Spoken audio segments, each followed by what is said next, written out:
ആദരവായ അഷ്റഫുൽ ഖൽഖ് സല്ലല്ലാഹു അലൈഹി വസല്ലമ തങ്ങൾ പറഞ്ഞൊരു വാചകമാണ്, ഒരു മനുഷ്യന്റെ അവസാന വാചകം ലാ ഇലാഹ ഇല്ലല്ലാഹ് ദഖൽ ജന്ന, അവൻ സ്വർഗ്ഗത്തിലാണ് എന്നുള്ളതാണ്.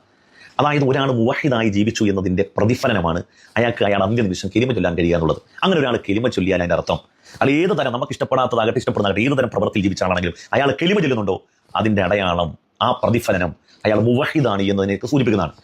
87-ാമത്തെ വയസ്സിലാണ് സമീപകാലത്ത് മരണപ്പെട്ടു പോയ ചേലക്കുളം അബുൽ ബുഷ്ര മൗലവി. കേരളത്തിൽ ആയിരക്കണക്കിന് ശിഷ്യ സമ്പത്തുള്ള ചേലക്കുളം അബുൽ ബുഷ്ര മൗലവി മരണപ്പെടുന്ന സന്ദർഭം ലാ ഇലാഹ ഇല്ലല്ലാഹ് ഉച്ചൈസ്ലം ഉറക്കെ ചൊല്ലി മരിക്കുന്നു. നൂറുകണക്കിന് സമീപത്തുള്ള ആളുകൾ സാക്ഷികളാകുന്നു.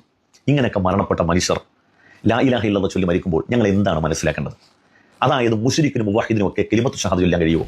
യിൽപ്പെട്ട അദ്ദേഹം സൂചിപ്പിച്ചതുപോലെയുള്ള പല ഉസ്താക്കന്മാരും ലാ ഇലാഹ ഇല്ലല്ലാഹ് എന്ന് പറഞ്ഞുകൊണ്ടാണ് മരണപ്പെട്ടിട്ടുള്ളത്. അതുകൊണ്ട് സമസ്തയുടെ ആദർശമാണ് ശരി, അല്ലെങ്കിൽ അതിൽ തെറ്റൊന്നുമില്ല എന്നാണ് അദ്ദേഹം വാദിക്കാൻ ശ്രമിക്കുന്നത്. പ്രിയപ്പെട്ട സഹോദരങ്ങളെ, ഒരാൾ മരിക്കുന്ന സമയത്ത് ലാ ഇലാഹ ഇല്ലല്ലാഹ് എന്ന് പറഞ്ഞുകൊണ്ട് മരിക്കുകയാണെങ്കിൽ അത് അയാളുടെ ജീവിതകാലത്ത് അയാൾ സ്വീകരിച്ച ആദർശം ശരിയായിരുന്നു എന്നതിന് തെളിവല്ല.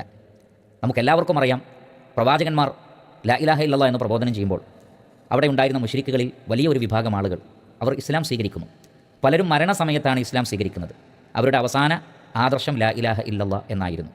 അങ്ങനെ പിൽക്കാലഘട്ടത്തിൽ ഇസ്ലാം സ്വീകരിച്ച് ലാ ഇലാഹ ഇല്ലല്ലാഹ് എന്ന് പറഞ്ഞുകൊണ്ട് മരിച്ചുപോയ ആളുകൾ അവർ മരിക്കുന്ന സമയത്ത് ലാ ഇലാഹ ഇല്ലല്ലാഹ് എന്ന് പറയാൻ സാധിച്ചു എന്നത് അവർ ജീവിതകാലത്ത് അവർ നടത്തിയ വിഗ്രഹാരാധനകൾ അല്ലെങ്കിൽ ബഹുദൈവാരാധനകൾ, അവർ ചെയ്ത ശിർക്കുകൾ ശരിയാണ് എന്നതിനല്ലല്ലോ തെളിവ്. പിന്നെ ആത്യന്തികമായി എന്തേ മനസ്സിലാക്കാനുള്ളൂ? ആ മനുഷ്യനിൽ അള്ളാഹു ഖൈർ കാണുകയും അതുകൊണ്ട് തന്നെ മരിക്കുന്നതിന് മുമ്പ് തൗഹീദ് സ്വീകരിച്ച് മരിക്കാൻ അള്ളാഹു തൗഫീഖ് നൽകുകയും ചെയ്തു എന്ന് മാത്രമേ അതിൽ നിന്ന് മനസ്സിലാക്കാൻ കഴിയുള്ളൂ. നമുക്കറിയാം, നബി സല്ലല്ലാഹു അലൈഹി വസല്ലമയുടെ കാലഘട്ടത്തിൽ ധാരാളം ആളുകൾ അവരുടെ അവസാന സന്ദർഭങ്ങളിൽ ലാ ഇലാഹ ഇല്ലല്ലാഹ് സ്വീകരിച്ചിട്ടുണ്ട്.